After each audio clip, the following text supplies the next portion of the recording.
Ajo që nisi si një përpjekje lokale për të shpëtuar ekosistemin e ndjeshëm të Vjosanartës, tashmë është ndërruar në protestën më të madhe qytetare në historinë moderne të Shqipërisë. Ky shpërthim i revoltës popullore kundër projekteve miliardere të familjes Trump po sfidon hapur modelin ekonomik të qeverisë dhe po detyron ndryshimin e ligjeve për investime strategjike.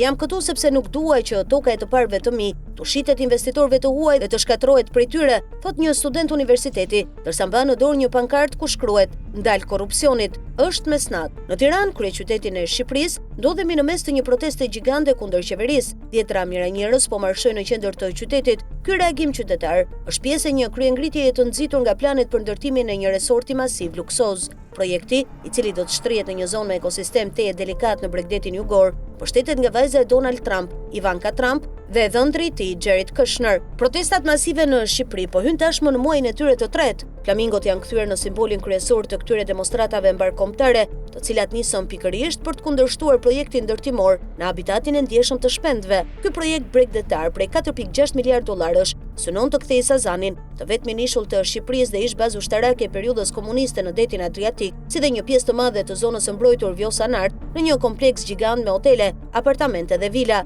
Ky rajon është një stacion kyç për flamingot shtektar dhe shërben si shtëpi për më shumë se 2000 specie të tjera. Mes tyre përfshihen 200 lloje shpendësh dhe kafsh në rrezik zhdukjeje, si breshka e detit Kareta dhe foka e Mesdheut. Në fund të prillit, kur fadromat nisën të pastronin tokën brenda zonës së mbrojtur, ambientalistët dhe banorët e fshatit Zvërnec dhe të qytetit të Vlorës, rreth 8 kilometra larg kantierit, dolën në protestë. Ndër të tjera, ata akuzojnë kryeministrin Edi Rama, i cili qeverisë që nga viti 2013 se ka ndryshuar ligjin për zonat e mbrojtura thjesht për t'i hapur rrugë Kushnerit dhe Trump që të ndërtojnë të ashtu quajturin eko-resort. Pasi rojet private të sigurisë përdorën dhunë ndaj demonstruesve në një prej këtyre tubimeve, lëvizja u zhvendos në Tiranë dhe u përhap me shpejtësi në qytete të tjera. Qindra mijëra njerëz dolën në rrugë për të shprehur revoltën e tyre. Ky projekt luksoz duket se zgjoi pa kënaqësitë e thella që shqiptarët kishin ndaj qeverisë, duke ndezur protestën më të madhe qytetare në vend që nga rënia e komunizmit. Ai që sot njihet si revolucioni i flamingove është kthyer në kërcënimin e parë serioz për pushtetin e Ramës.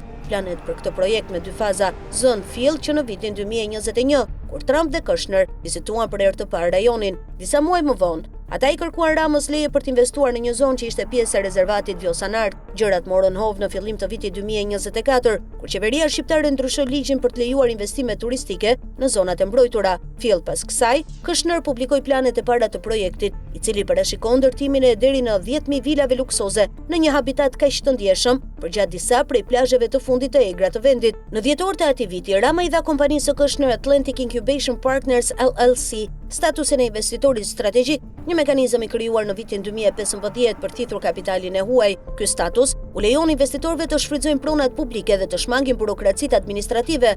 Aktivistët deklarojnë se projekti Trump-Kushner po ngrihet mbi një tokë ekologjikisht të ndjeshme dhe në një habitat kritik. Po ashtu, ata vënë në dukje se rezervati Vjosanart po përballet edhe me presionin e një aeroporti që po ndërtohet brenda zonës së mbrojtur për të rritur turizmin. Edhe pse aeroporti nuk ka ende licencë fluturimi, terminali dhe pista janë pothuajse gati. Aeroportet sjellin shumë projekte të tjera infrastrukturore rreth tyre, jo vetëm rrugë e parkingje, por edhe biznese që u shërben atyre, thot Gabriel Schwaderer, drejtor ekzekutiv i Euronatur, një organizatë jofitimprurse për mbrojtjen e biodiversitetit në Europë. Duket se plani i vërtet është kthimi i të gjithë deltës në një qendër banimi për turistët. Shumë habitate do të jetërsohen ose do të shkatërrohen plotësisht, shton ai. Në fund të prillit të këtij viti, qeveria lëshoi lejen e parë të ndërtimit për punimet përgatitore dhe makineritë zbritën në terren. Protesta e parë shpërtheu në fillim të majit, kur aktivistët vendas pan mjetet e rënda që po hynin në zonën e mbrojtur. Ata nisën të shpërndanin mesazhe në rrjetet sociale, duke alarmuar komunitetin. Shumë njerëz shkuan atje dhe filluan të dokumentonin dëmet që po i shkaktoheshin ekosistemit.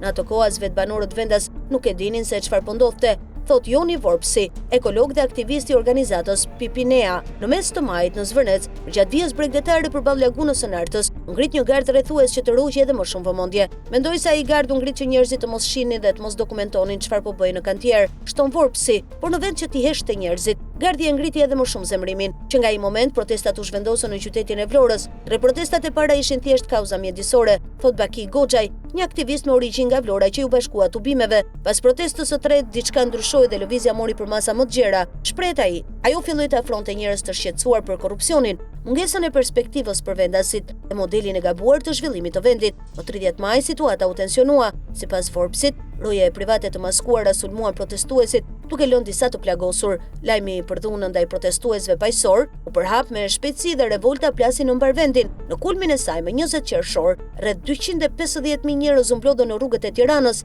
Mediat i quajtën ata flamingot për shkak të simbolikës së këtyre shpendëve shtektar dhe rëndësinë e habitatit që po shkatrohej. Ne e prisnim këtë, thot Fioralba Duma, një protestuese nga Tirana, pjesë e grupit qytetar kolektivi me Zdeut. Kjo revolt duhet të kishte nisur shumë herët, por në artë u kthye në një kaos ku u ndërthurën shumë betejë, në loja mbrojtja e mjedisit, prona private, trashëgimia që do t'u lihet brezave të ardhshme, e drejta për të pasur akses në det, por edhe për modelin grabitçar të investimeve pas rënies së komunizmit, autoritarizmin dhe dhunën policore. Edhe pse revolucioni i flamingove u ndes nga projekti Trump-Kushner, ai po zhvillohet në kohën e një bumi të jashtëzakonshëm turistik. Numri i turistëve në Shqipëri u rrit nga 4 milionë në vitin 2014 në mbi 11 milionë në vitin 2024. Ligji i Ramës për investitorët strategjik ka qenë shtytësi kryesor i këtij vrulli. Ndonse turizmi ka sjellë përfitime për disa biznese të vogla, kritikët vënë në dukje se turizmi luksoz pasuron vetëm investitorët e mëdhenj, ndërsa rrit koston e jetesës për banorët. Lënjatët po e vuajnë për ditë këtë. Popullsia po përballet me rritjen e çmimeve, mungesën e shërbimeve bazë, si kanalizimet dhe menaxhimi i mbetjeve, dhe me vende pune që paguhen shumë pak. Në Vlorë ekziston prirja që çdo hapësirë e lirë ta mbushin me beton, thot Goxhaj. Kjo është mendësia e njerëzve lagmitar dhe të rritur për para, që nuk duan t'ia dinë as për mjedisin, as për cilësinë e jetës. Ata thjesht gjejnë një cop tokë, firmosin marrëveshjen dhe ngren hotele gjigande, thekson më tej ai. Sidoqoftë, flamingot kanë shënuar disa fitore gjatë këtyre 2 muajve protest. Punimet në Zvërnes u pezulluan më 9 qershor, në pritje të një raporti për ndikimin në mjedis, ndonse vendasit tonë se makinat vazhdojnë të hyjnë e të dalin nga kantieri. Po ashtu në mes të korrikut, Rama njoftoi se vendi do të ndryshojë ligjin e vitit 2024 për zonat e mbrojtura dhe do të shfuqizojë ligjin e vitit 2015 për investime strategjike. Të dyja këto tërheqje vijnë pas kritikave të Bashkimit Evropian, duket se lidhen me synimin e Ramës për ta antarësuar Shqipërinë në BE brenda vitit 2030. Pavarësisht kësaj, kryeministri nuk e ka anuluar projektin dhe shumë protestues nuk i besojnë lëvizjet e tij. Ai po përpiqet të fitojë kohë që ta çojë projektin përpara. Nuk mund t'i besojmë Ramës, ndaj duhet të qëndrojmë vigjilent. Nga ana tjetër edhe BE-ja duhet të ndalojë së bëri syrin qorr dhe ta marrë seriozisht këtë çështje, thot Forbesi. Organizatorët shpresojnë që presioni ndërkombëtarëve të sjellë ndryshim, shkruan Earth Island Journal. Disa prej tyre po imagjinojnë që tani një Shqipëri ndryshe. Goxhaj mendon se zona e mbrojtur Vjosa Nart duhet të zgjerohet, ndërsa në Sazan mund të ketë një turizëm të kontrolluar. Por gjithçka duhet të mbetet në mbikëqyrjen e rreth të shtetit dhe e hapur për gjithë shqiptarët. Sazani është pronë e qytetarëve dhe jo e biznesmenëve të pasur, deklaron ai. Ajo që duam është një vend i ri për shqiptarët ku njerëzit e respektojnë tokën dhe pasuritë e tyre natyrore. Mbrojtja e mjedisit do të jetë shtylla jon kryesore në rrugtimit drejt një Shqipërie të përgjegjshme, aktive, demokratike dhe me pjesëmarrje qytetare, thekson aktivistja Fioralba Duma.